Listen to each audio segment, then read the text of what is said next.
Hi friends, welcome to our channel best investment ideas. ఈరోజు solar సెక్టర్కి సంబంధించిన ఒక కంపెనీని మనం స్టడీ చేసినాం ఫ్రెండ్స్. అది వచ్చేసి పెన్నిస్టాక్ సురానా సోలార్ ఫ్రెండ్స్. ఈ కంపెనీ మార్కెట్ క్యాపిటల్ చూసినట్లయితే చాలా తక్కువ ఉంది ఫ్రెండ్స్. ఓన్లీ 214 crores మాత్రమే ఉంది. ఇది 52 హై తీసుకున్నట్లయితే 48 రూపీస్ ఉంది. లో వచ్చేసి 21 రూపీస్ ఉంది ఫ్రెండ్స్. స్టాక్ పిఈ అయితే చూసినట్లయితే బుక్ వాల్యూ వచ్చేసి 11.4 ఉంది. ఆర్ఓసి 2.59 ఉంది. ఆర్ఓఈ వచ్చేసి 2.68 ఉంది ఫ్రెండ్స్. ఫేస్ వాల్యూ వచ్చేసి 5 రూపీస్ ఉంది.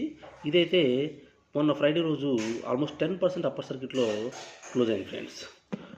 వీళ్ళు సోలార్ ప్యానల్స్ బిజినెస్ చేస్తూ ఉంటారు ఫ్రెండ్స్. పిఓటిక్ modules, generation of wind energy, solar power energy, trading, ఇవన్నీ కూడా వీళ్ళు రిలేటెడ్ ప్రొడక్ట్స్ కూడా వీళ్ళు మ్యానుఫ్యాక్చరింగ్ చేస్తూ ఉంటారు.